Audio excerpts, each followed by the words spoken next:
Selamat bertemu bagi kita semua, khususnya adik-adik kami di Fakultas Kedokteran Universitas HKBP Nomensen ya. Di hari ini kita akan belajar bersama-sama tentang suatu penyakit yang sangat sering kita jumpai, yang kita sebut dengan penyakit systemic hypertension ya, atau hipertensi sistemik. Nah, mengapa kita penting untuk mempelajari penyakit ini? Yang pertama, seluruh dunia angkanya cukup tinggi, yaitu lebih dari 1 miliar penduduk ya, 1 billion people. Dan juga merupakan satu penyakit yang mudah untuk diidentifikasi ya, atau didiagnosa.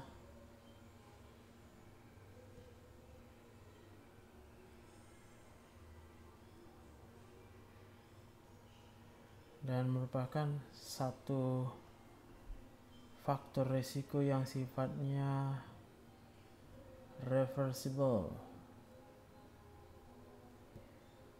risk factors untuk beberapa penyakit yang cukup mematikan. Yang pertama, serangan jantung yang kita sebut dengan myocardial infarction. Kemudian penyakit stroke, kemudian gagal jantung atau heart failure, kemudian atrial fibrillation,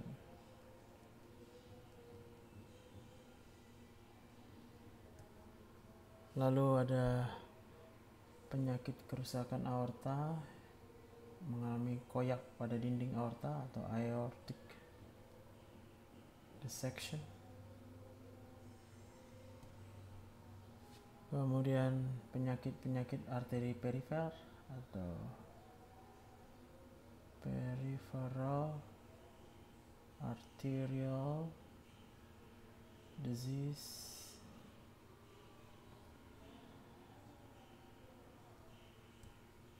Dan juga bisa menyebabkan penurunan fungsi kognitif ya. Nah, dikatakan sampai saat ini ya, beban terhadap hipertensi ini meningkat ya. Jadi angka hipertensi ini meningkat cukup tajam, dan dikatakan pada tahun 2025 nanti angkanya bisa mencapai 1,5 miliar ya penduduk dunia.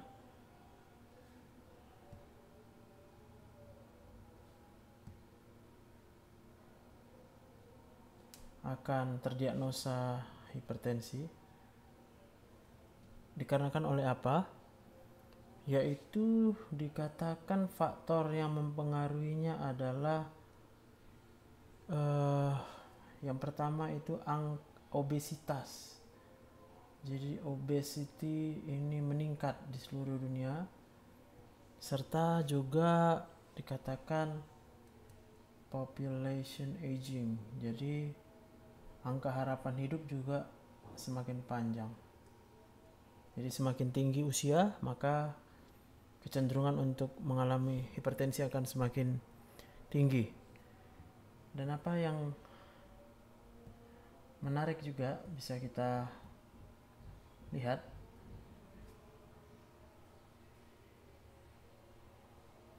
yaitu bahwa penyakit hipertensi ini itu paling tinggi angka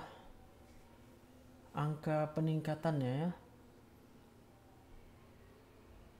It is increasing most rapidly, ya, paling cepat itu ternyata di negara-negara berkembang, developing countries.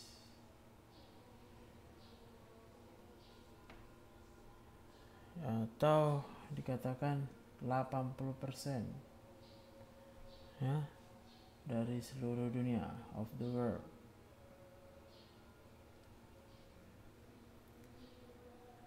Dan satu hal lagi yang paling penting, di negara berkembang ini ternyata ditemukan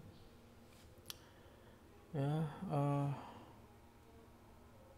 pengobatan yang kurang baik, ya, poor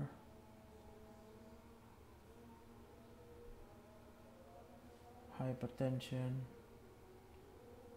treatment. Nah, ini warning bagi kita di negara Indonesia, karena termasuk salah satu negara yang sedang berkembang. Dan akibatnya apa? Maka peningkatan risiko cardiovascular disease atau CVD.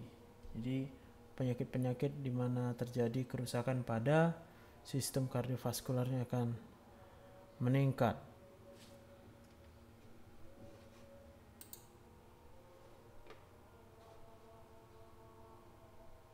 Nah, yang lebih luar biasa ya dari penyakit hipertensi ini hari-hari ini, ternyata dikatakan itu dapat menyebabkan 9,4 juta ya, 9.4 million deaths each year. Jadi setiap tahun itu ada 9,4 miliar juta kematian, ya, 9.4 million, di mana hal ini dikontribusikan oleh angka yang cukup tinggi, yaitu 2/3 ya dari seluruh kejadian cerebrovascular deaths. Jadi kematian yang disebabkan oleh kerusakan sistem pembuluh darah pada sistem saraf pusat. Nah, kita sering sebut dia sebagai suatu strokes. Ya, itu yang menyebabkan. Dan setengah dari semua penyakit jantung iskemik atau ischemic heart disease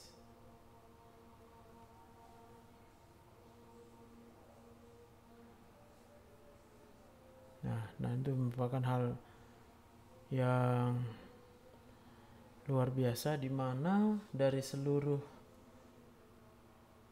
angka-angka ini ternyata ditemukan itu pasiennya itu mengalami hipertensi,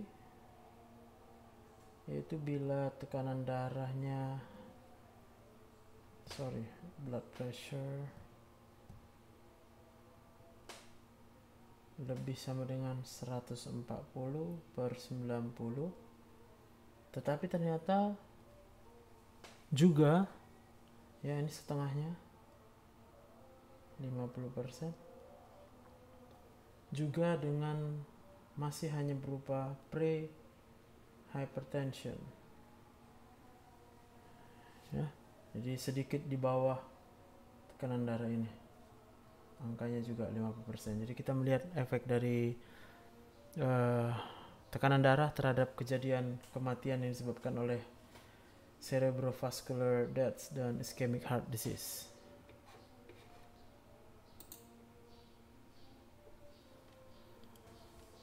Jadi kita dapat melihat masalah yang cukup besar yang disebabkan oleh hipertensi ini. Nah, mengapa? itu merupakan masalah yang cukup besar. Ternyata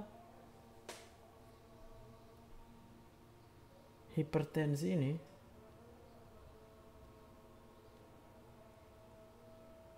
memiliki karakter yang cukup unik, yaitu asymptomatic nature of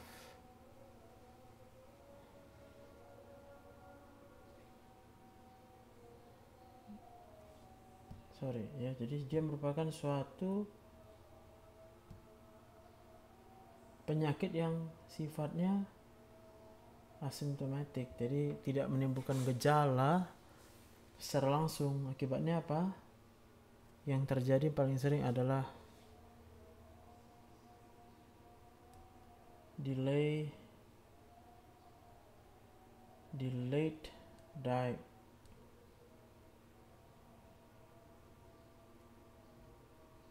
diagnosis. Jadi diagnosanya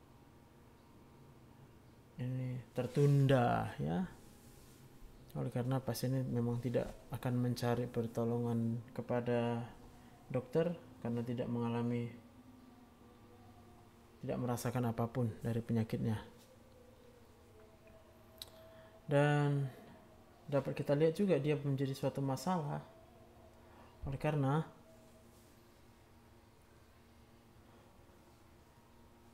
pasien-pasien yang menderita hipertensi itu harus menjalani suatu frequent medical check-ups ya, jadi harus sering berobat.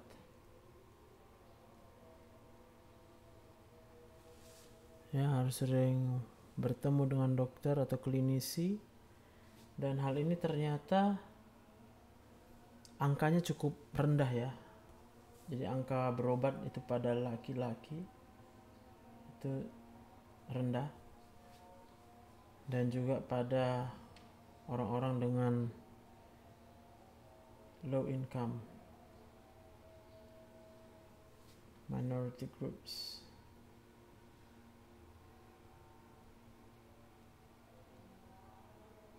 Jadi karena hal ini akan menyebabkan peningkatan biaya perobatan ya, tapi khususnya pada laki-laki ini malas berobat.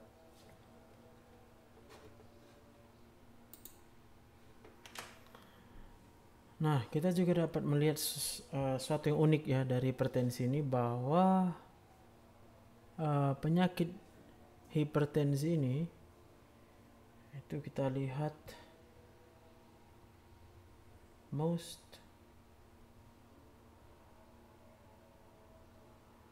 patients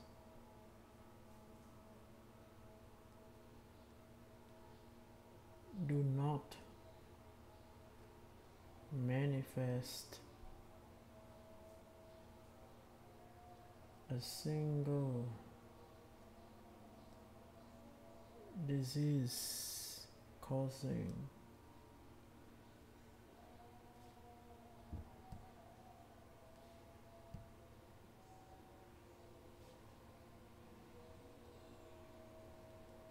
mechanism. Jadi dengan kata lain,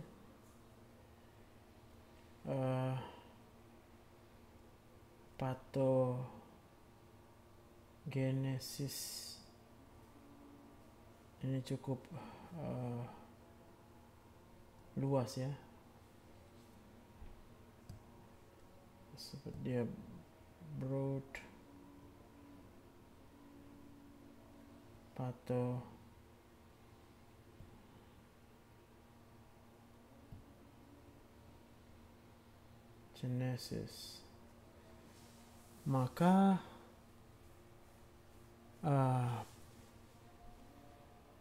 treatmentnya, pengobatannya juga akan menjadi bersifat empirik ya. Jadi kita hanya, dan bahkan itu kita akan memerlukan more than one yang lebih dari satu jenis blood pressure lowering drugs, dan bahkan juga kita harus secara empirik memberikan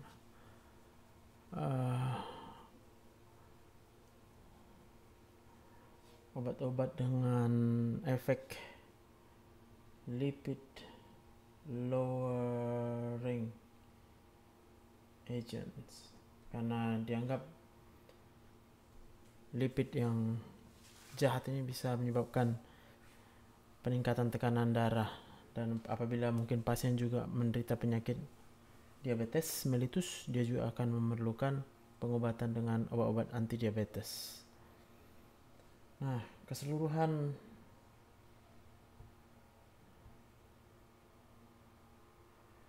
kondisi ini ya, kita lihat ada beberapa faktor ya. Pill burden, jadi jumlah pil yang harus dikonsumsi itu akan cukup banyak. Kemudian prescription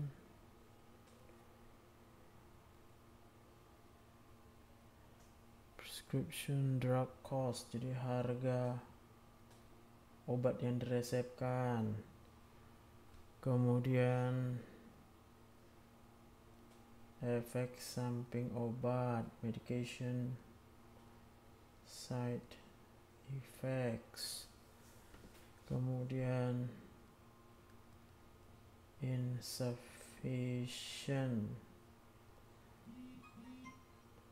insufficient time, jadi waktu yang tidak cukup untuk mengedukasi pasien ya, for patient education. Nah, ini akan mempengaruhi dengan apa yang kita sebut medication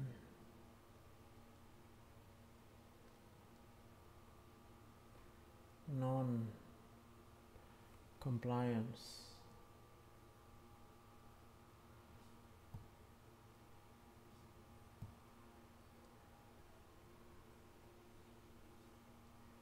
Jadi pasiennya menjadi tidak taat untuk berobat ya. Dan juga salah satu faktor lain yaitu yang membuat hipertensi menjadi suatu masalah, yaitu dokter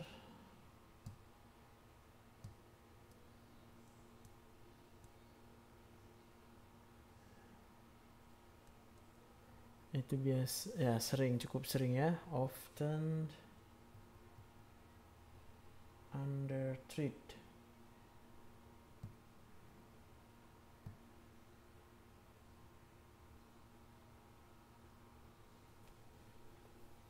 Undertreat hypertension.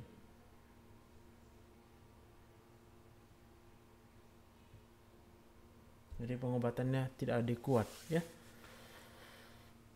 Dan akibatnya dari faktor-faktor tersebut, maka kita akan menemukan ya blood pressure remains elevated. Jadi tekanan darah pasiennya akhirnya tetap tinggi ya, elevated, atau lebih sama dengan 140/90. Jadi kalau kita menemukan kasus pasien dengan tekanan darah yang tidak terkontrol, maka ini yang harus kita pikirkan faktor-faktornya tadi ya.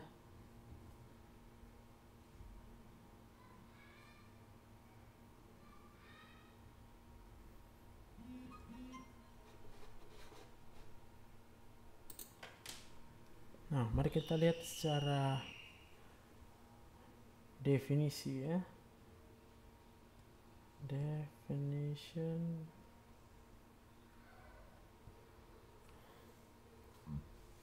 yaitu apabila tekanan darahnya lebih sama dengan 140/90 mm air raksa.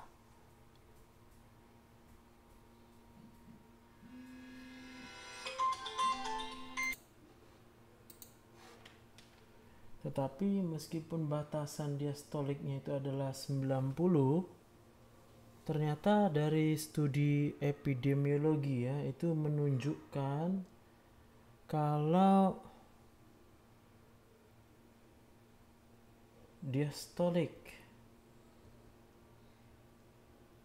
blood pressure-nya itu bahkan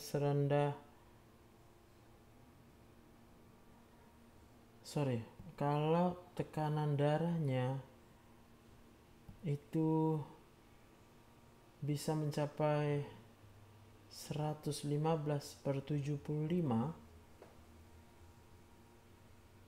ternyata juga meningkatkan resiko ya, risk for coronary artery disease. Jadi pembuluh darah koronernya mulai mengalami kerusakan.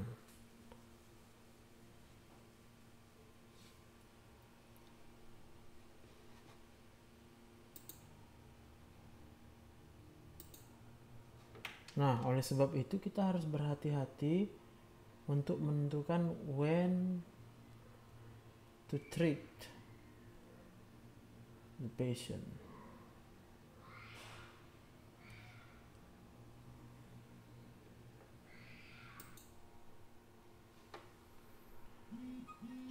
Nah, saat ini kita mari melihat faktor-faktor ya yang mempengaruhi tekanan darah.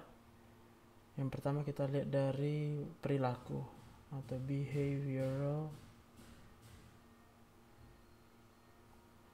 determinants ya. Ada beberapa. Yang pertama itu adalah nikotin in cigarette smoke ya, jadi merokok ya. Faktornya adalah adanya zat nikotin in cigarette smoke. Jadi kandungan nikotinnya itu dikatakan akan transiently ya, sementara waktu meningkatkan blood pressure yaitu 10/20 mm air raksa. Dan kalau waktu merokoknya lebih lama, maka rata tekanan darah seseorang itu pasti akan mengalami peningkatan. Kemudian kita melihat faktornya adalah heavy drinkers ya, jadi meminum alkohol dalam jumlah 3 or more ya drinks per day. Ini akan menyebabkan tekanan darah. Kemudian kita lihat lagi konsumsi kafein bersamaan dengan diet sodas. Ini ternyata cukup meningkatkan tekanan darah dibandingkan dengan hanya kopi saja ya. Oleh karena apa? Kopi ini may contain ya, mengandung protective antioksidan yang namanya polyphenols.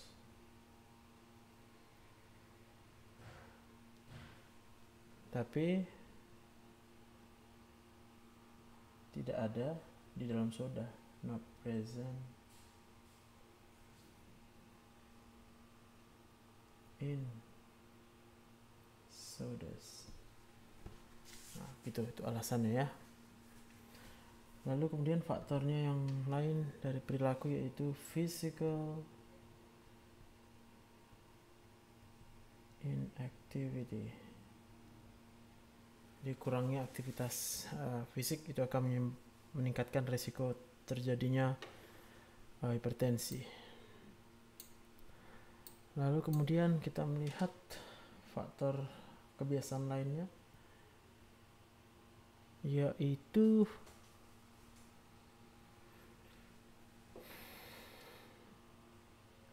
peningkatan dietary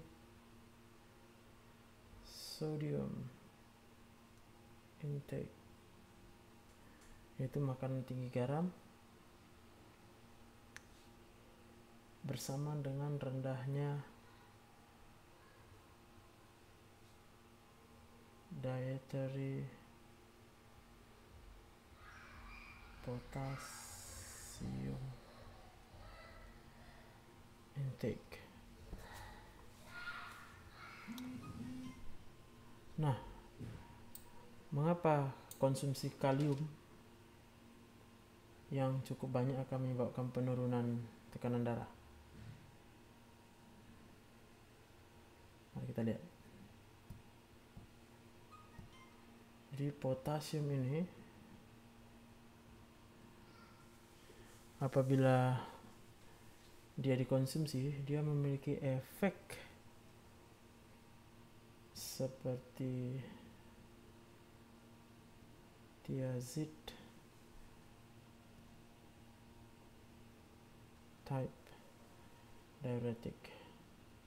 Dia akan bersifat diuretik seperti thiazide ya, dimana efeknya ini akan menyebabkan penurunan ya secara acute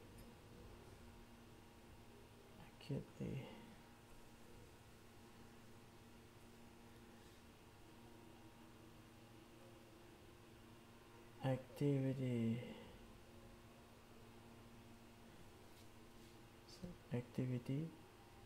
atau aktivitas akan menurun, yaitu pada Na positif, K positif. Jadi sodium potasium co-transporter ini di ginjal ya, dan ini akan menyebabkan penurunan reabsorpsi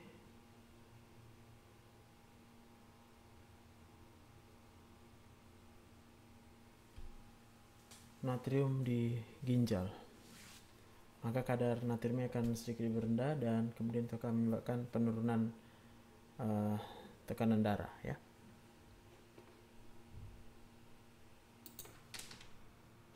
Dan faktor yang berikutnya yang mempengaruhi yaitu genetik ya. Jadi kalau dalam satu keluarga itu mengalami hipertensi, maka kemungkinan besar yang bersaudara juga akan lebih tinggi resikonya untuk mendapatkan hipertensi.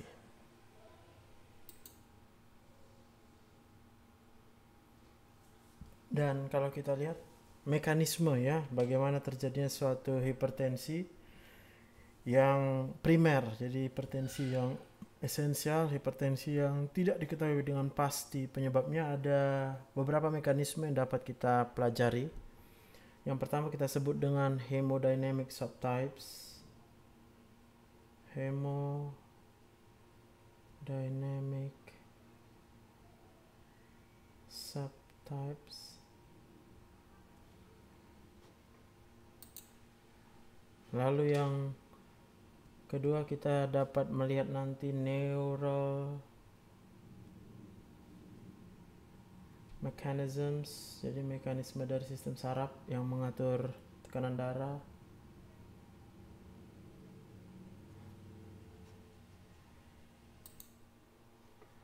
Kemudian yang ketiga renal mechanisms, yaitu mekanisme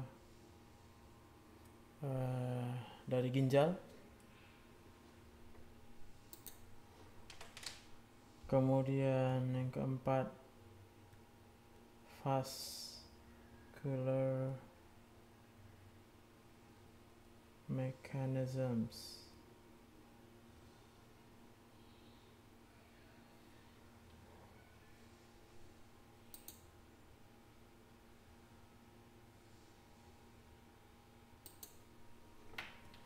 dan yang kelima kita sebutkan dia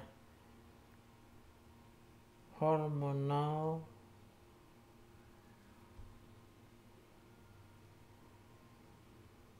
mechanisms, yaitu suatu sistem hormon yang disebut dengan RAAS, itu sama dengan renin, angiotensin, aldosterone,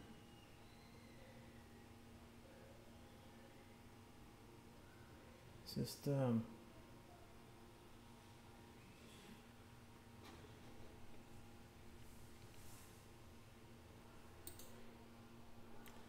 Jadi kita dapat melihat ya ada 5 mekanisme bagaimana dapat terjadi suatu hipertensi yang esensial. Yang pertama tadi dalam hal hemodynamic subtypes, kedua neural mechanisms, renal mechanisms atau ginjal, vascular mechanisms, pembuluh darahnya sendiri, kemudian hormonal mechanisms, yaitu yang berkaitan dengan hormon renin, angiotensin, aldosteron system. Nah, nanti kita akan menjelaskan satu persatu.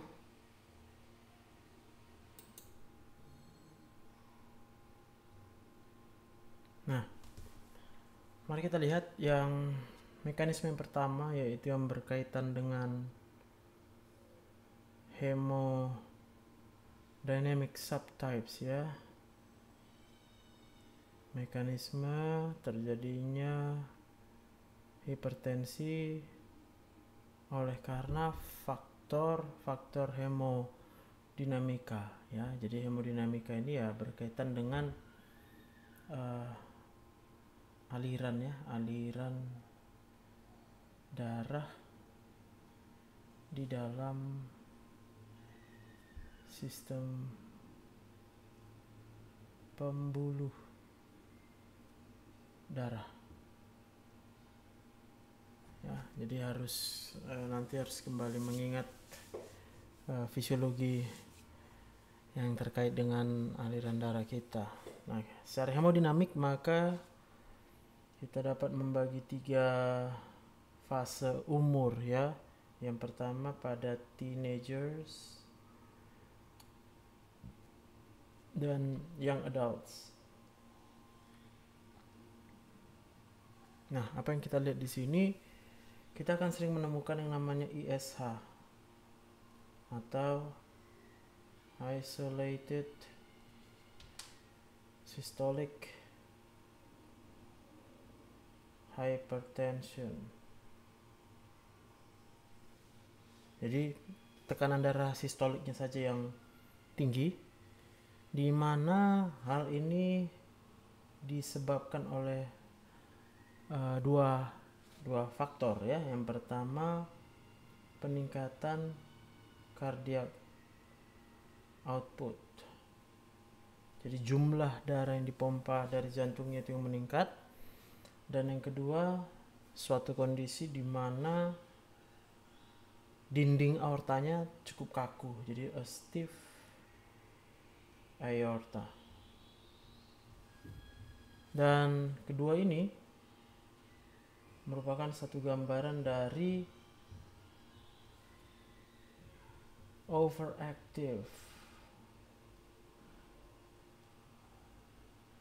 sympathetic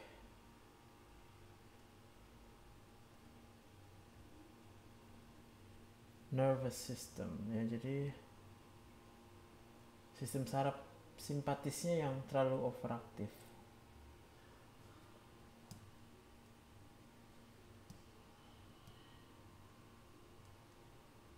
Jadi faktor stres ya bisa juga di sini berperan. Dan memang ya sistem saraf simpatik pada usia muda mungkin lebih tinggi dibandingkan dengan usia yang lebih tua. Nah, kalau itu tadi pada teenagers dan young adults.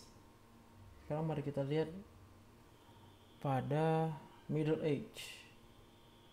Jadi parubaya ya. Nah, apa yang terjadi pada kondisi parubaya? Itu biasanya 30 ya sampai 50 tahun umurnya. Dimana di sini yang khas kita lihat adalah elevated diastolic pressure pattern. Jadi polanya kebalikannya daripada waktu masa usia muda, yaitu yang meningkat di sini tekanan darah diastolik. Nah, ada beberapa faktor yang menyebabkan hal ini. Yang pertama itu dikatakan middle age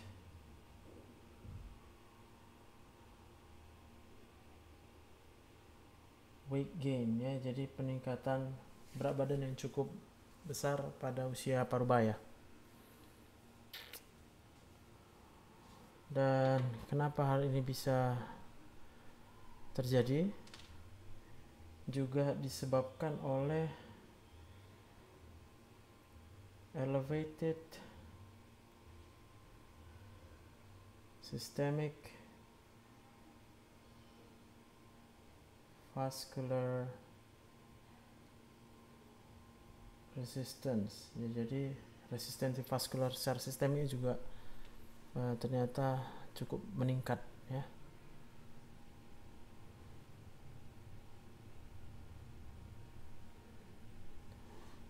Dimana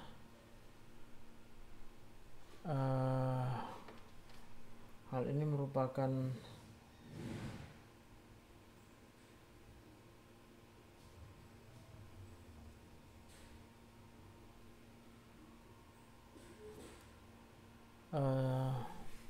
akibat ya dari juga faktor hormon dan juga faktor pengaturan sistem saraf otonom ya. Jadi resistensi vaskular sistem ini meningkat oleh karena adanya increase neurohormonal drive. Jadi sistem hormonnya itu meningkat pada usia parubaya, dan suatu reaksi ya, and auto regulatory reaction ya, reaction of vascular smooth muscle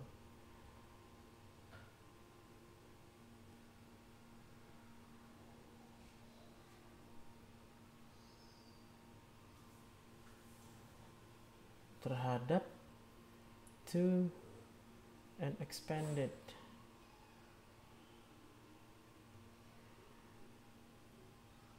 plasma volume. Jadi oleh karena peningkatan jumlah atau volume plasma di dalam vaskuler, di mana hal ini disebabkan oleh impairment atau gangguan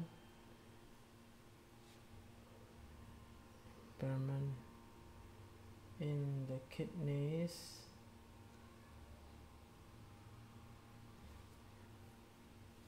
ability,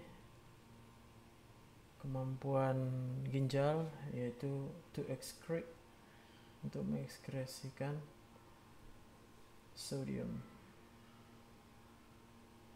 atau natrium ya. Jadi natrium akan meningkat di dalam intravaskular, maka itu akan menarik cairan sehingga volume plasma intravaskular akan meningkat. Nah, ini akan menyebabkan reaksi autoregulatory daripada otot halus pada pembuluh darah, sehingga resistensi vaskularnya akan meningkat ya. Ini tadi, ini hemodinamik pada usia parubaya. Dan kemudian kalau kita melihat faktor hemodinamik pada older adults ya, jadi pada orang dewasa yang lebih tua.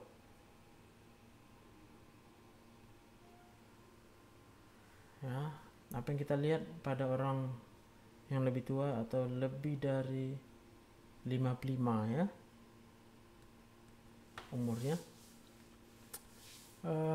maka tekanan darah sistolik, tekanan darah diastolik itu akan meningkat biasanya secara bersamaan.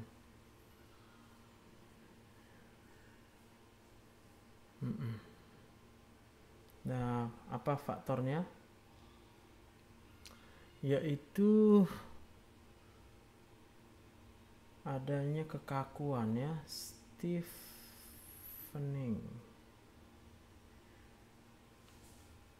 dari central aorta of the central aorta, bagian tengah ya dari aorta akan mengalami kekakuan bagian tengahnya.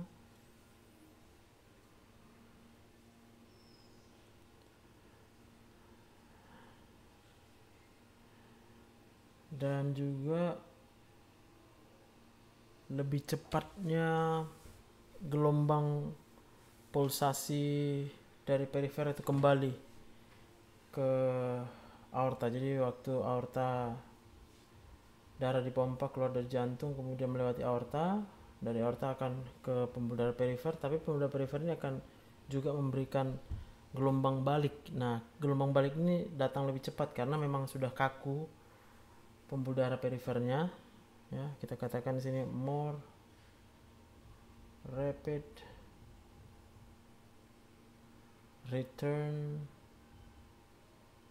of reflected ya, reflected pulse waves from the periphery, dari perifer ya. Nah, ini akan mengubah augmenting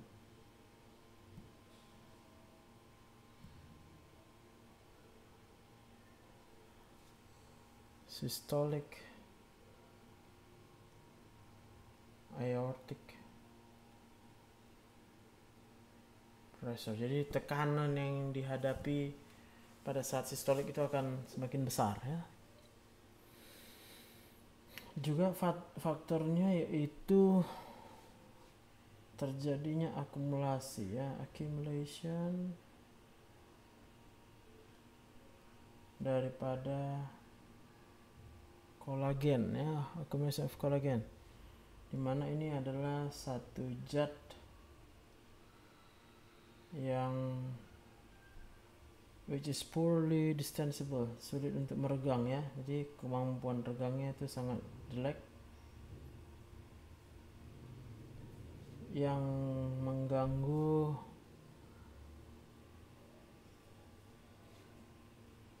atau menyebabkan ya penurunan kadar elastin in the aortic wall. Jadi kadar elastin ini yang tinggi akan menyebabkan dinding pembuluh darah elastik, tapi kalau dia digantikan oleh kolagen oleh karena usia tua, maka elastinnya akan berkurang pada dinding pembuluh darah aorta, dan itu akan menyebabkan peningkatan tekanan ya dari intra-aorta.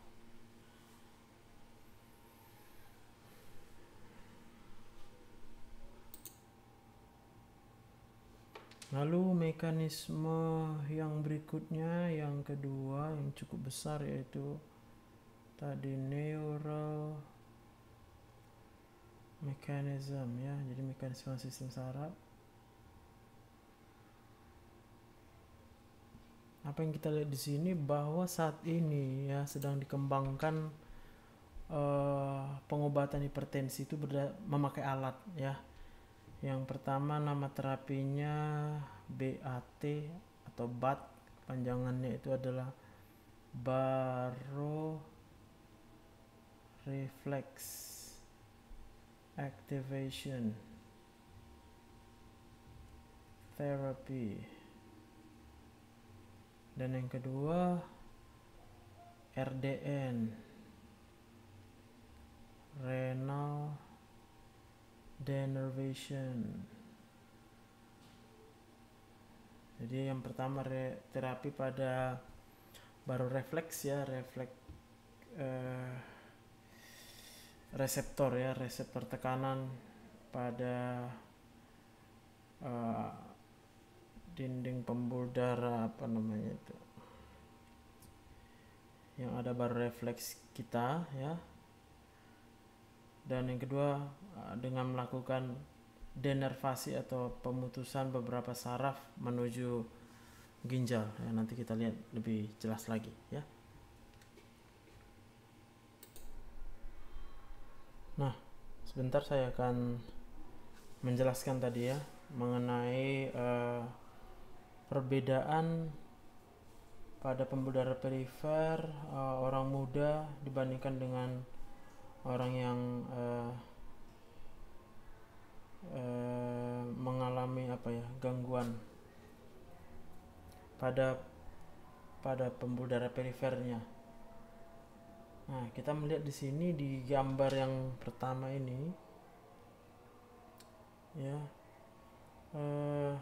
saat terjadinya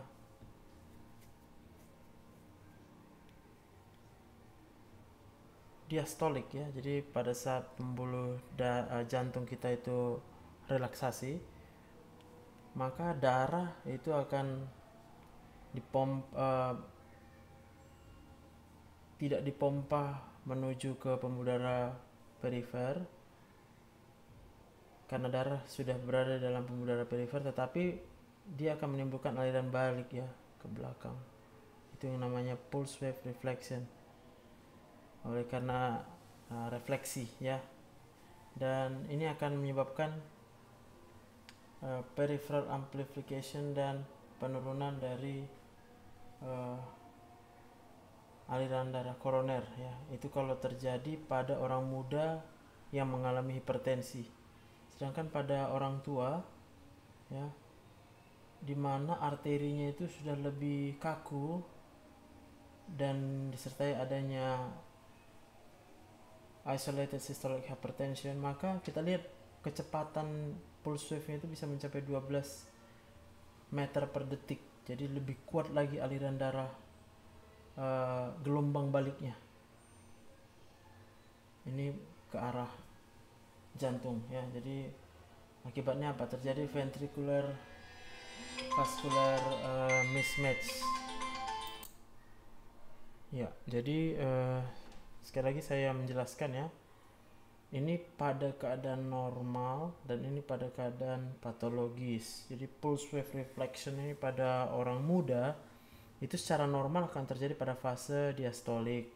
Sedangkan pada orang yang sudah tua, di mana terjadi peningkatan kekakuan dari arteri, itu pulse wave reflection ini atau ya itu akan terjadi pada fase sistolik, dan yang terjadi pada fase sistolik ini akan menyebabkan gangguan-gangguan yang cukup berarti ya, ventricular vascular mismatch, jadi tidak sesuai yang dipompakan oleh ventricle untuk menuju ke vascular, kemudian akan menyebabkan peningkatan beban afterload ya, vascular afterload, dan ini akan cenderung untuk menyebabkan terjadinya pembengkakan pada otot jantung atau left ventricular hypertrophy, kemudian terjadinya penurunan tekanan perfusi pada arteri koroner, jadi aliran darah koroner akan menurun, dan bisa terjadi peningkatan kebutuhan oksigen pada otot jantung dan juga pada subendokardial daripada jantung, sehingga akan menyebabkan kerusakan otot jantung, dan kemudian akan menyebabkan disfungsi pada endotel dan kecenderungan terbentuknya atherogenesis atau terbentuknya plak ya. Dan sedangkan pada usia muda ini yang berlangsung pada normal, pada fase diastolik memang itu akan terjadi penguatan pada perifer, jadi perifer itu akan sedikit berkontraksi, mengalami penyempitan untuk bisa menyebarkan aliran darah mencapai ke seluruh jaringan. Tetapi pada fase diastolik juga itu akan menyebabkan penurunan aliran darah koroner ya.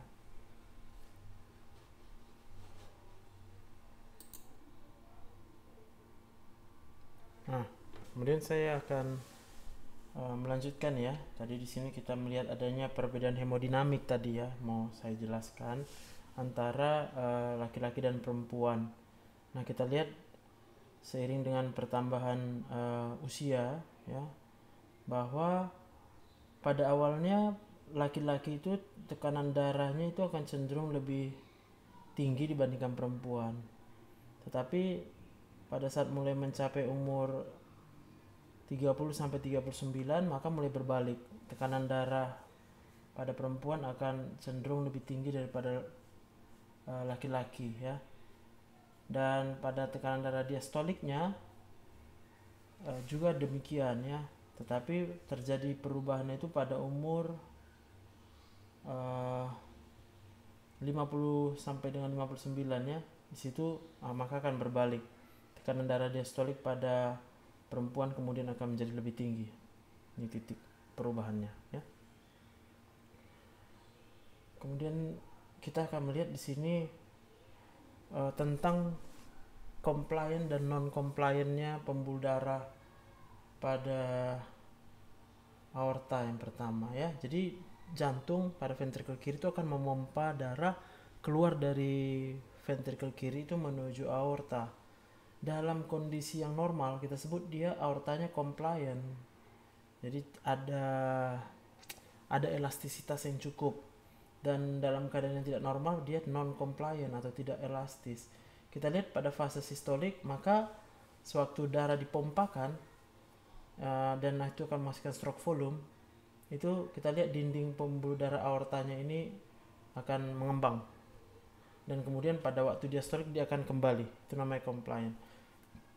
Tapi dalam kondisi yang dinding aortanya sudah tidak baik lagi, dia akan mengalami non compliant, maka volume pada saat sistol dengan lebar pembuluh darah aorta pada saat diastolnya itu tidak jauh berubah. Akibatnya apa? Kita lihat di sini, ini adalah tekanan ya, tekanan yang dialami oleh aorta. Sangat jauh tekanannya, sangat tinggi apabila dia bersifat non compliant. Dan kalau dia bersifat compliant, maka kita lihat tekanan aortanya meningkat tapi dengan lebih moderat ya, tidak sebesar pada pembuluh darah yang non compliant. Dan ini tadi akan menyebabkan peningkatan beban kerja pada otot jantung. Jadi yang non compliant akan cenderung untuk menyebabkan left ventricular hypertrophy. Nah, berikutnya kita akan melihat sistem saraf dan sistem hormonal ya, yang mempengaruhi tekanan darah yang bisa menyebabkan hipertensi. Kita mulai dari sisi kiri ya. Nah, kita lihat sisi kiri ini adalah organ jantung ya. Organ jantung dimana ketika darah dipompa keluar dari jantung maka dia akan menuju ke aorta, dari aorta maka dia akan menuju arteri karotikus, dimana pada arteri karotid ini itu ada yang namanya suatu baroreseptor ya. Nah,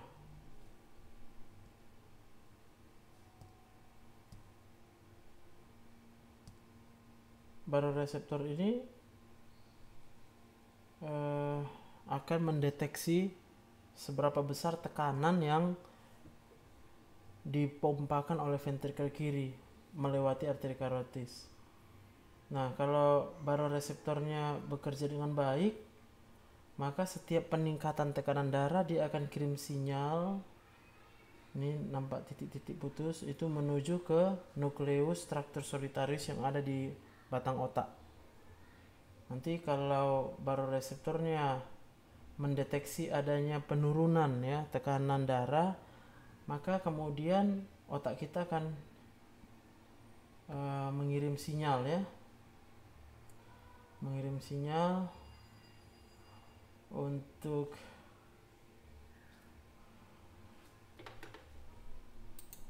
saya coba ya untuk mengulangi penjelasannya tadi. Jadi tadi saya katakan, dia tadi dikatakan bahwa pengobatan saat ini ada pengobatan yang tanpa obat tetapi dengan menggunakan alat yang ditujukan pada dua letak anatomis. Yang pertama pada baroreseptor yang ada pada arteri karotid, dan yang kedua pada saraf pembuluh darah aferen di ginjal dan pembuluh darah eferen di ginjal. Nah, kita lihat bagaimana mekanismenya ya. Jadi pada baroreseptor di karotid itu akan diletakkan satu alat yang namanya pacemaker. Tujuan pacemaker ini adalah untuk membuat atau mengirimkan sinyal terhadap reseptor baroreseptor pada karotid itu untuk seolah-olah menyatakan bahwa tekanan pada karotid itu sangat tinggi ya, sehingga sensor itu, pesan itu akan diterima, diteruskan melalui saraf menuju ke batang otak ya. Nah, di batang otak nanti dia akan kemudian memberikan feedback negatif. Nah, dalam keadaan yang normal ya, hal yang harus kita ketahui bahwa baroreseptor pada karotis itu akan menerima sinyal, akan mendeteksi apabila terjadi penurunan tekanan pada arteri karotis. Jadi kalau tekanannya menurun, maka dia akan mengirim sinyal ke batang otak kita. Waktu sinyalnya sudah diterima di batang otak, maka kemudian otak kita akan meneruskan pesannya, akan memberikan satu perintah baru melalui yang namanya sistem saraf simpatis ya. Jadi sistem saraf simpatis ini akan melepaskan yang pertama norepinefrin. Nah, nanti akibat dari adanya neurotransmitter berupa norepinefrin, maka dia akan menyebabkan jantung ini akan meningkatkan cardiac outputnya. Demikian juga otak tadi waktu dia sudah menerima pesan bahwa terjadi tekanan darah yang rendah dari baroreseptor di karotis, maka sistem saraf simpatis juga akan mengirim pesan ke pembuluh darah perifer sehingga terjadi vasokonstriksi. Tujuannya adalah untuk meningkatkan tekanan darah, karena tadi dia mendeteksi, baroreseptornya mendeteksi penurunan tekanan darah. Dan kemudian di ginjal juga dia akan mengirimkan sinyal di mana sinyal ini akan dikirim ke pembuluh darah eferen dan pembuluh darah aferen, di mana ini akan menyebabkan terjadinya retensi natrium dan cairan yang akan mengakibatkan peningkatan kembali tekanan darah.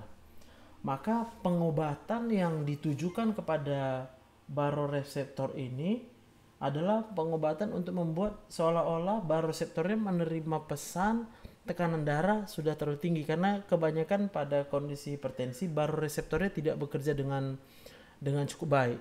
Dia tidak mendeteksi bahwa tekanan darah tinggi sehingga dia tidak mengirim pesan ke batang otak ini tadi.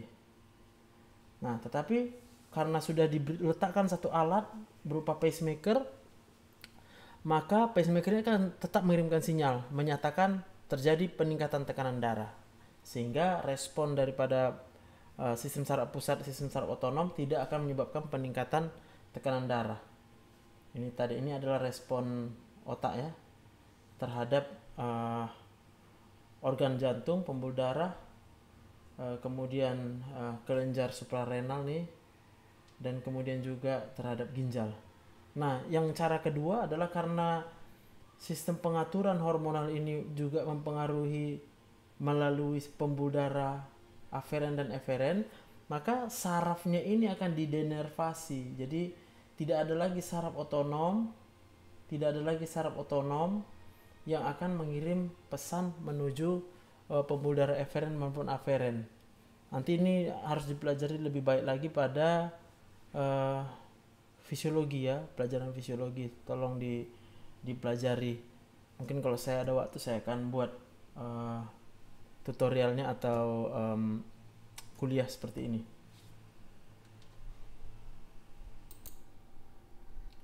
Nah, ini kita masih mau melihat ya pengaruh sistem saraf simpatik. Yang ini kita lihat pengaruhnya terhadap ginjal ya.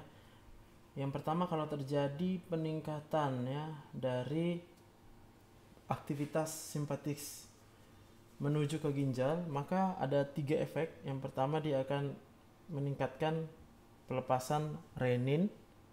Yang kedua, dia akan menyebabkan peningkatan penyerapan kembali ya, resorpsi natrium dan air. Dan yang ketiga, efeknya adalah menyebabkan vasokonstriksi ginjal, pembuluh darah ginjal. Tujuannya adalah untuk membuat jangan banyak urin yang terbentuk, sehingga volume intravaskularnya akan meningkat. Dan kita tahu kalau volume intravaskular meningkat, maka itu akan menyebabkan peningkatan tekanan darah ya. Jadi efek dari sistem saraf simpatik itu tujuannya adalah untuk meningkatkan tekanan darah. Kalau dia melalui ginjal, dia melalui 3 mekanisme. Yang pertama, dia melalui aktivasi peningkatan renin, dan renin dihasilkan oleh yang namanya juxtaglomerular cell. Dan kemudian pada tubulus ginjal dia akan menyebabkan resorpsi, jadi natriumnya akan ditarik kembali ya masuk ke dalam pembuluh darah. Dan pada pembuluh darah ginjal dia akan menyebabkan vasokonstriksi, artinya aliran darah menuju ginjal sendiri juga akan berkurang sehingga sedikit urin yang akan terbentuk, maka volume intravaskular akan kembali meningkat dan tekanan darah akan meningkat. Saya akan mencoba kembali menambahkan beberapa penjelasan ya.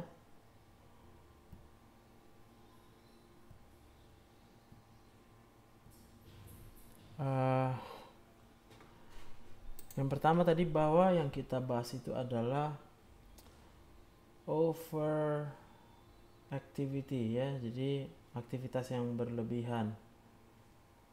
Dari apa? Dari sympathetic nervous system.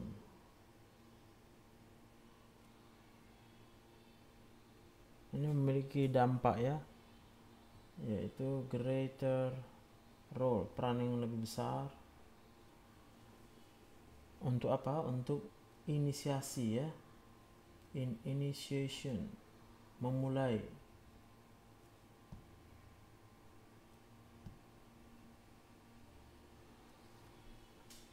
Dari suatu hipertensi primer. Jadi inisiasi, dan bukan untuk memprogresifnya, jadi bukan untuk bertambah parah, tapi untuk memulai ya. Kemudian sistem saraf simpatik yang overaktivitas ini juga ternyata merupakan faktor ya yang mempengaruhi atau komponen yang mempengaruhi pathogenesis of hypertension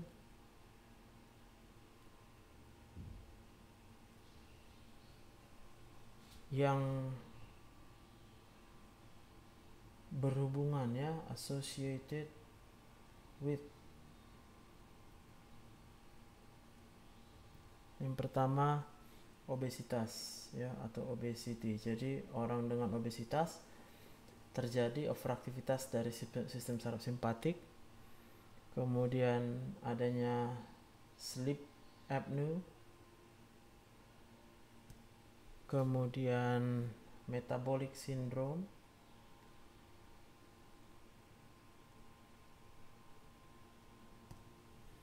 kemudian suatu kondisi kronik kidney disease, kemudian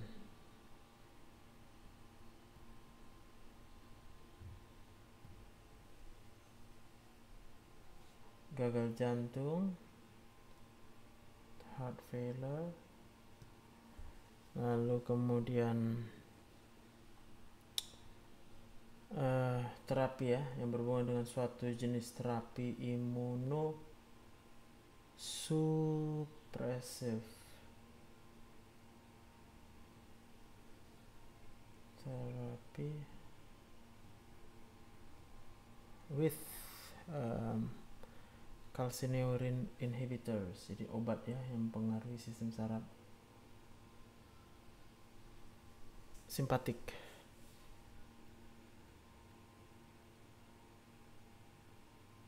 Contohnya itu adalah siklosporin ya.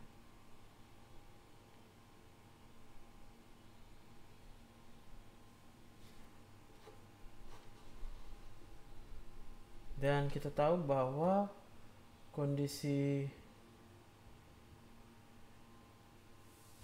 peningkatan daripada aktivitas simpatis ini juga menjadi salah satu penyebab ya terjadinya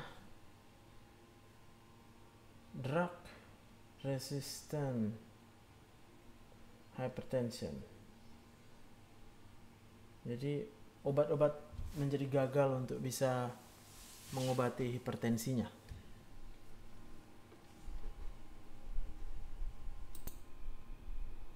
Lalu mekanisme yang ketiga ya, yaitu terkait dengan ginjal yang berhubungan dengan terjadinya hipertensi, tersebut dia renal mechanism. Nah, apa yang kita lihat di sini yaitu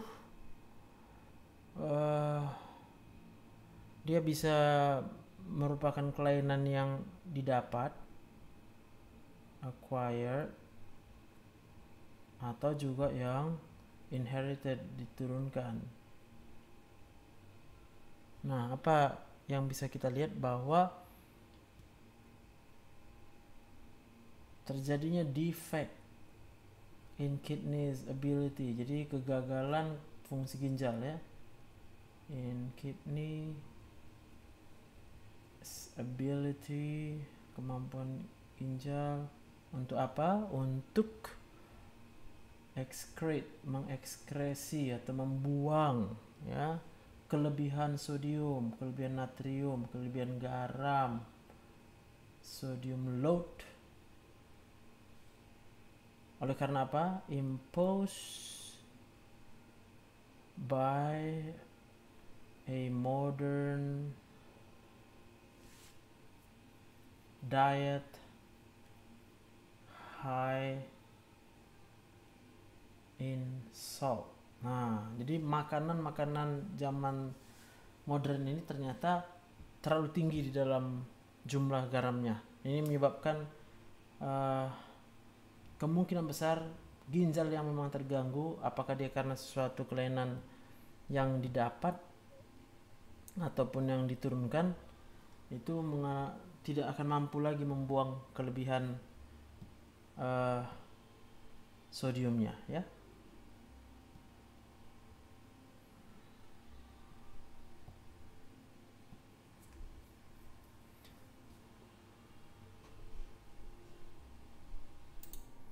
Akibatnya apa? Bila ginjal gagal membuang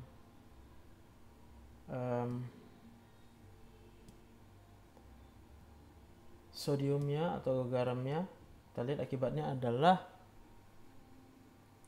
peningkatan kadar natrium intravaskular.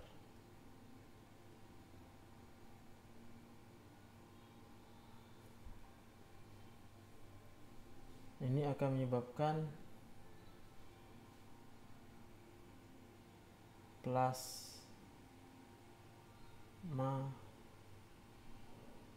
volume expand ya, jadi bertambah, volume plasmanya akan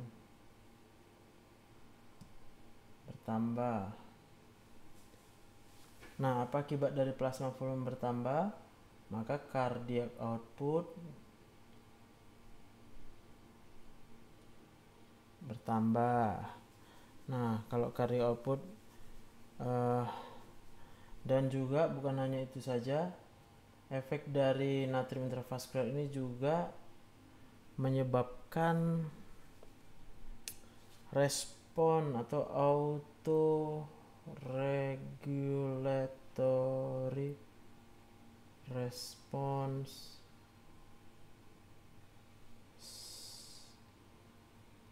that yang meningkatkan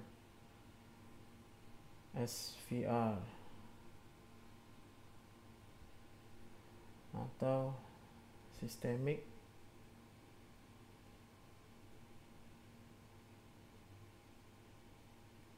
vascular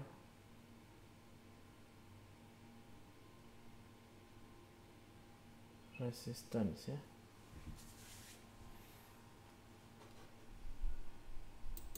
Nah, kenapa ini bisa terjadi peningkatan resistensi sistemik ini? Oleh karena si natrium tadi ini akan menyebabkan peningkatan smooth muscle contraction. Jadi kontraksi otot polos oleh karena adanya endogenous vasoconstrictors.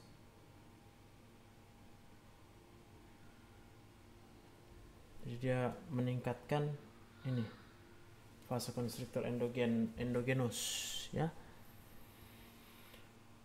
Dan yang juga berbahaya yaitu bahwa natrium ini ya juga akan menyebabkan percepatan ya, accelerates hypertensive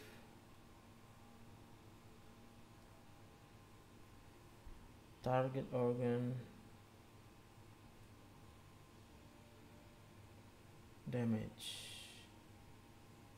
Jadi kerusakan target organ itu akan semakin cepat apabila kandungan natriumnya itu cukup tinggi ya. Nah, pertanyaannya berapa banyak kandungan garam ya yang boleh kita konsumsi? Kita bagi dua, pada orang normal dan pada orang dengan hypertension. Kalau pada orang normal itu laki-laki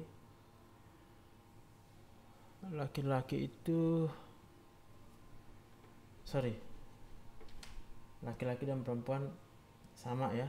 Rekomendasinya itu adalah kurang dari 5,8 gram NaCl atau kira-kira ini adalah 2300 mg of sodium ya. Sedangkan pada orang dengan hipertensi ataupun dengan hypertension itu rekomendasinya adalah kurang dari 3,7 gram NaCl ya itu dia. Dan dikatakan apabila ini sudah terlaksana, yang pengurangan ini efeknya cukup signifikan ya. Dikatakan di sini bahwa terjadi penurunan annual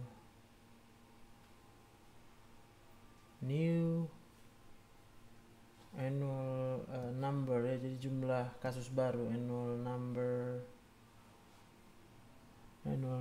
of new cases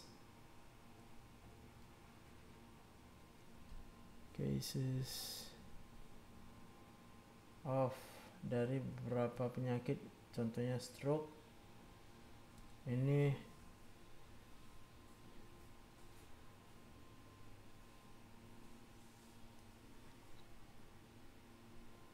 sebanyak 32.000 sampai 66.000 kasus stroke akan berkurang per tahun. Untuk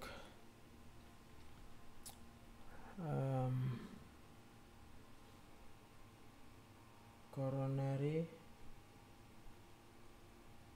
heart disease-nya itu bisa berkurang 60.000 sampai 120.000 kasus akan berkurang. Dan kasus myocard infarct itu bisa berkurang 54.000 sampai 99.000 dengan hanya mengikuti anjuran asupan garam kurang dari 3,7 gram per hari. Dan dilaporkan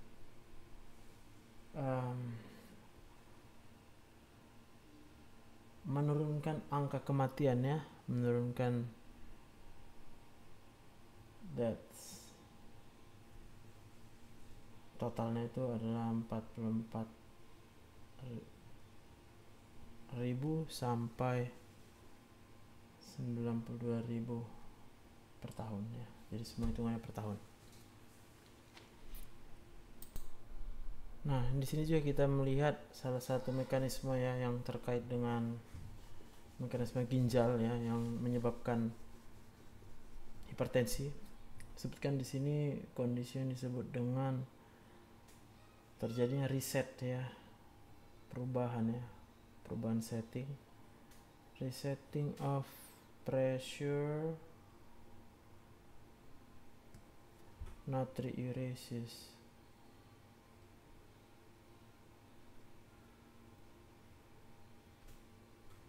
Ya, jadi pada orang yang normal ya,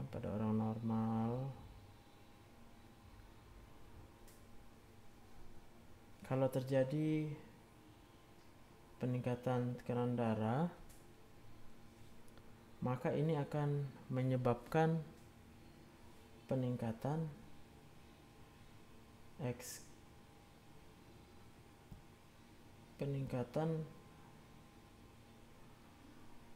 ekskresi garam.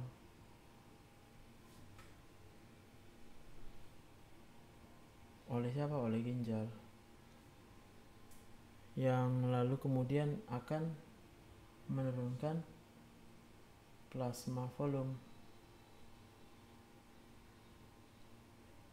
Karena itu artinya juga H2O excretion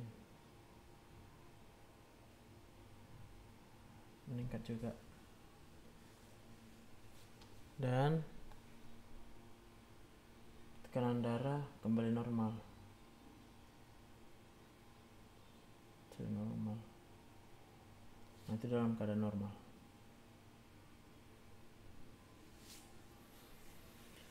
Tapi pada kondisi hipertensi, ya, sensor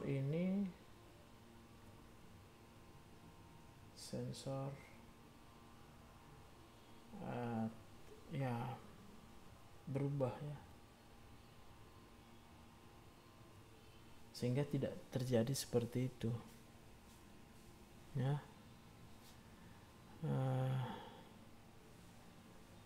Jadi tidak terjadi respon ginjal pada keadaan tekanan darah yang meningkat, begitu, ya. Dan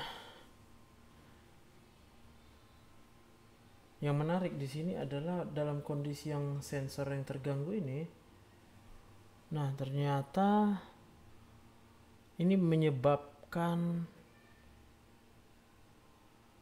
ya tapi cukup jarang, ya, nokturia, ya, buang air kecil malam hari. Nokturia ini in rare patients. Jadi dia buang air kecilnya pada saat malam hari.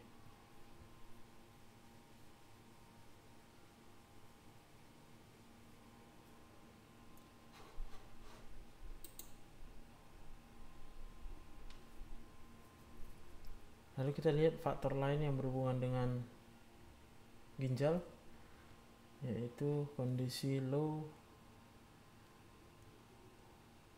birth weight.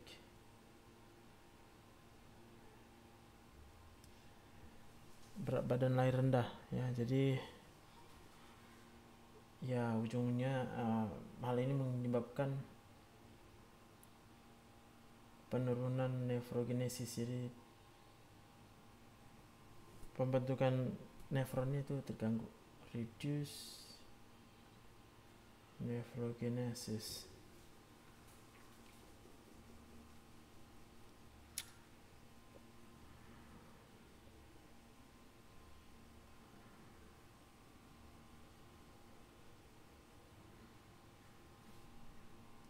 Jadi yang perlu diingat, berarti kemampuan ekskresi sodium menurun. Decrease, ya, sodium excretion.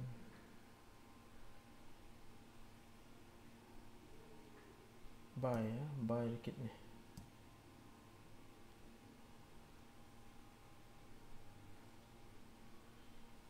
Nah, maka kita harus berhati-hati, ya.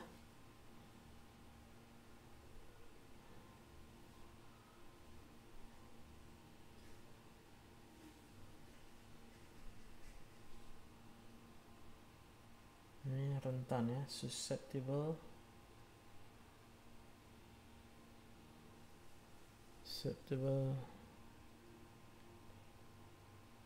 rapid postnatal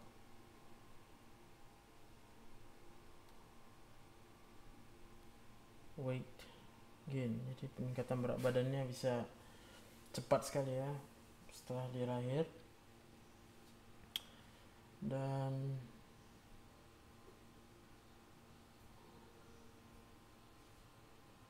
hati-hati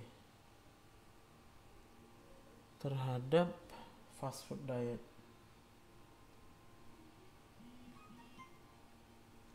Kenapa? Karena banyak natrium di dalam dietnya itu, sedangkan fungsi ginjalnya sudah berkurang untuk membuang natrium.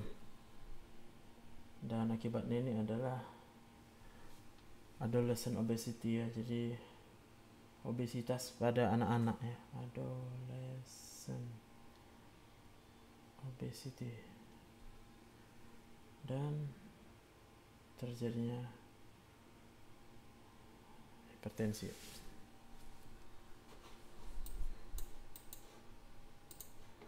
Yang keempat, kita akan melihat mekanisme oleh karena vaskular ya.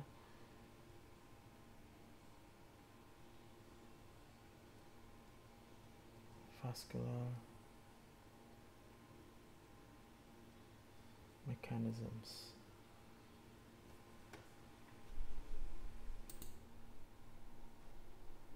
Nah, kita lihat pada mekanisme oleh karena vaskular ya, kita melihat intinya adalah adanya perubahan ya atau gangguan pada structure ya, dan juga pada function. Jadi fungsi dan struktur.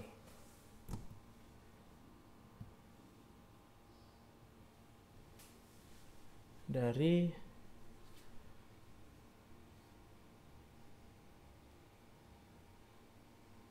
small and large arteries, arteri yang kecil maupun arteri yang besar. Nah, ini kita lihat gambarnya ya.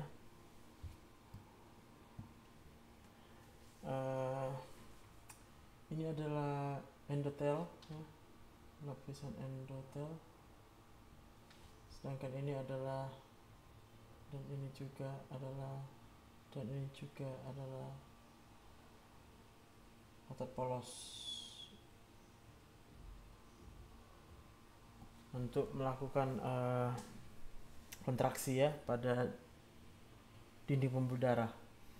Dan pengaturan kontraksi ini adalah sebagian besar diatur oleh endotel. Jadi endotel itu memiliki banyak zat-zat, di sini kita lihat, yang dia bisa bersifat vasodilator maupun vasokonstriktor.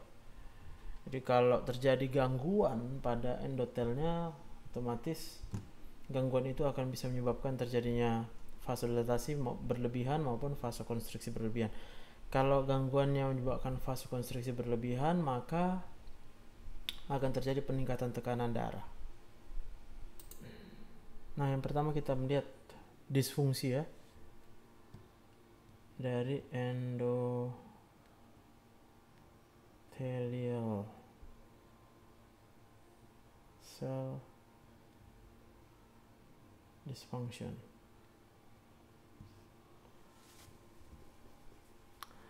Jadi karena dia berperan sangat penting ya, ini merupakan critical ya, sangat kritis ya, critical to vascular health ya, kesehatan dari vaskular kita. Dan dia juga merupakan major defense, pertahanan ya, untuk kita tidak terkena hipertensi, against hypertension. Kenapa? Karena endotelial yang normal dia akan mensekresi zat-zat ya, berupa endothelium derived relaxing factors. Apa aja itu? Ya, dari arti katanya faktor-faktor yang merelaksasi yang dihasilkan oleh endotelium. Contohnya nitric oxide atau NO, kemudian endothelium derived hyperpolarizing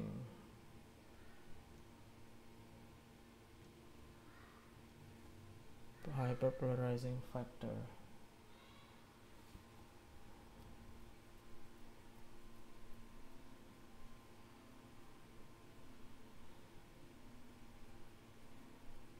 Ya. Dan apabila dia dalam kondisi yang hypertension, maka zat ini akan menurun jumlahnya, tetapi dia akan memiliki konsentrasi yang tinggi atau enhance, ya, peningkatan release of endothelium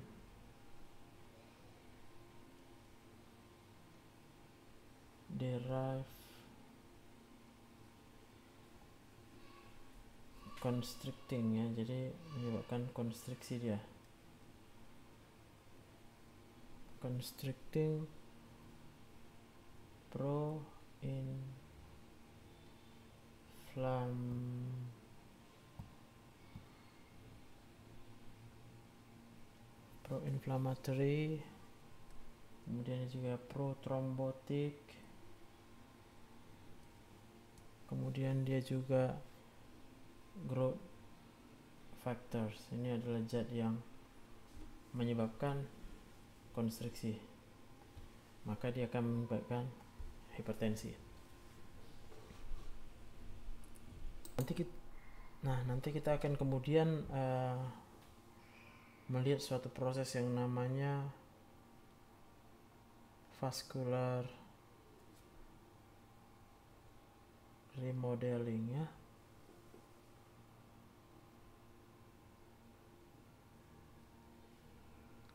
Nah, apa itu vascular remodeling? Yaitu terjadinya ini, ya, endotelialnya disfungsi, kemudian terjadi juga neurohormonal activation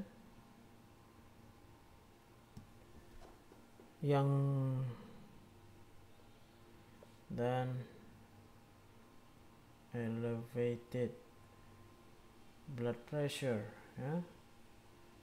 Ini akan menyebabkan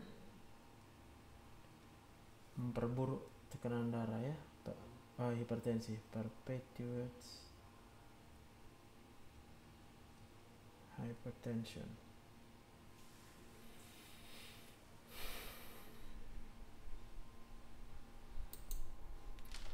Jadi kalau kita lihat ini adalah pembuluh darah,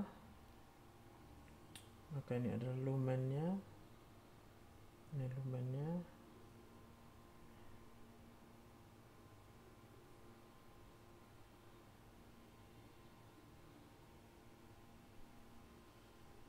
dengan semakin tingginya tekanan darah, berarti tekanan aliran darahnya akan menekan seluruh endotel, ya, endotel, maka ini akan membuat semakin lama ini akan mengalami penebalan karena dia mengalami injury atau trauma, dan semakin dia mengalami penebalan,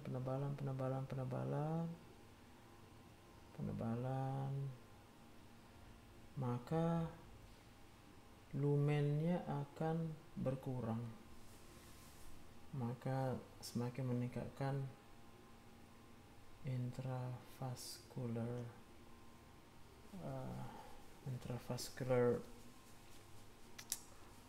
tekanan, ya, pressure akan meningkat, dan ini yang nanti akan menyebabkan damage of vascular bed, jadi pembuluh darahnya akan rusak, dan bila dia mengenai organ-organ yang vital, itu nanti yang kita sebutkan dia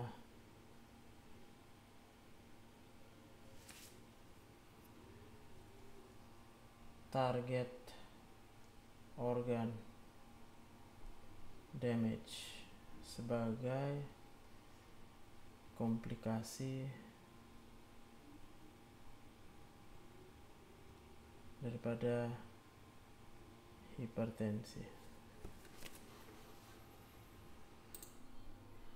Nah, ini tadi remodelingnya ya. Jadi kalau pembuluh darah itu mengalami peningkatan tekanan di dalam vaskularnya, maka pengaruhnya ada terhadap arteri-arteri kecil maupun terhadap arteri besar. Kalau dia arteri kecil namanya eutrophic remodeling. Dan kalau dia pada arteri besar nama hypertrophic remodeling. Kita lihat intinya lumennya ya, kita lihat di sini diameter pembuluh darahnya akan berkurang. Demikian juga dengan ini. Nah, bedanya pada arteri besar seakan-akan pembuluh darahnya tambah besar, tetapi yang mengalami penebalan itu adalah dindingnya dan lumennya semakin kecil. Dan kalau lumennya menjadi kecil, maka tekanan juga akan menjadi semakin besar. Akibatnya aliran darah akan semakin berkurang. Itu yang menyebabkan nanti kerusakan pada organ-organ target. Nah, kita lihat mekanisme yang terakhir, nomor 5.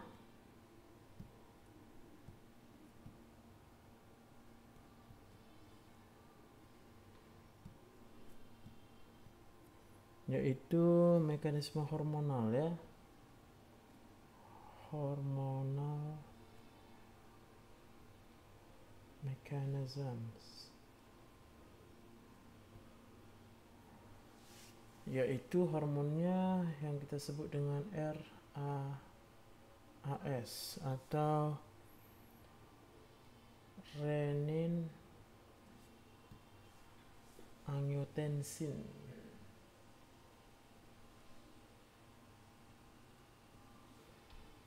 Aldosterone system.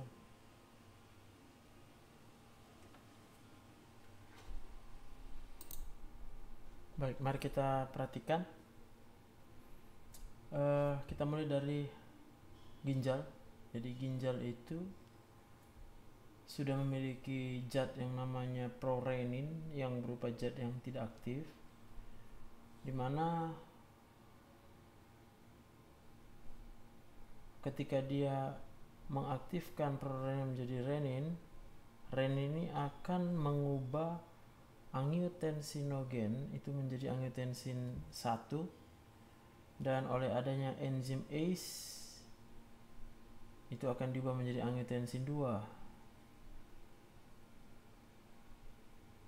Nah, angiotensin 2 ini yang memiliki efek yang cukup banyak di seluruh tubuh kita. Yang pertama, dia bisa mengaktifkan sistem saraf simpatik. Yang kedua, dia akan mengaktifkan endotel vaskuler. Nanti bisa menyebabkan disfungsi pada endotel. Yang ketiga, dia akan mengaktifkan otot polos pembuluh darah dan juga akan menyebabkan inflamasi.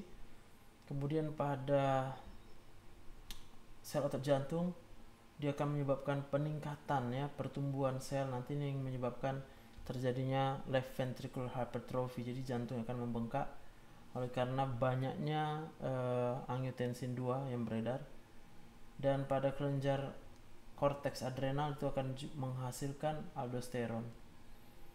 Dan secara langsung maupun secara tidak langsung, angiotensin 2 ini melalui ini reseptornya ya, angiotensin 1 reseptor di ginjal itu akan menyebabkan retensi atau menyebabkan garam itu tidak dibuang. Jadi garam itu akan tetap ada di dalam tubuh kita.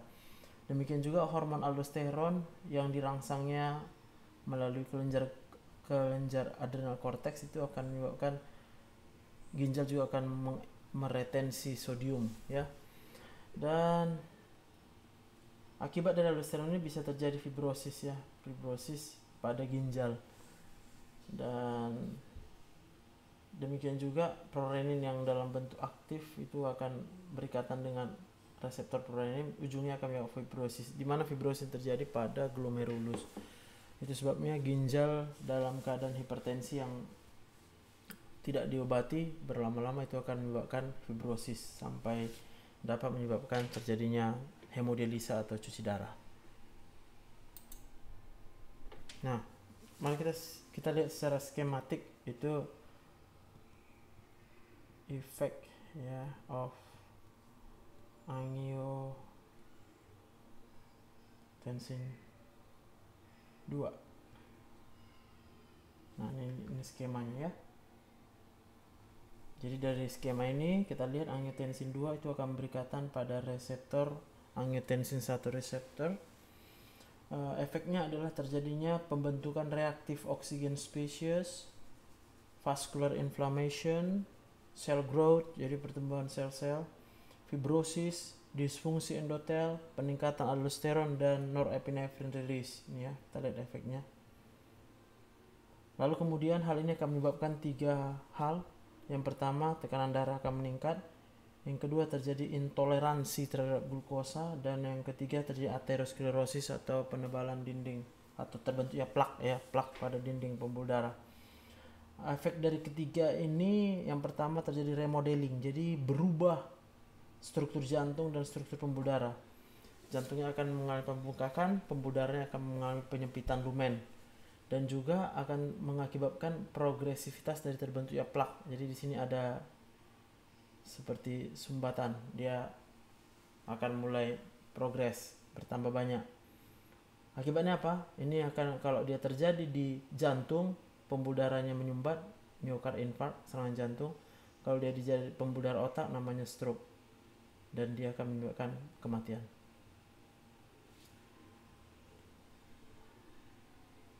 Baik, demikian video yang berhubungan dengan hipertensi. Untuk nanti pengobatan hipertensi maupun komplikasinya saya akan lanjutkan di video yang berikutnya. Selamat belajar. Silakan mengulang-ulang download video ini, komen, share, boleh buat pertanyaan di YouTube.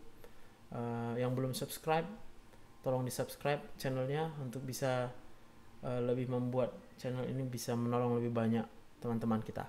Terima kasih. Tuhan Yesus memberkati.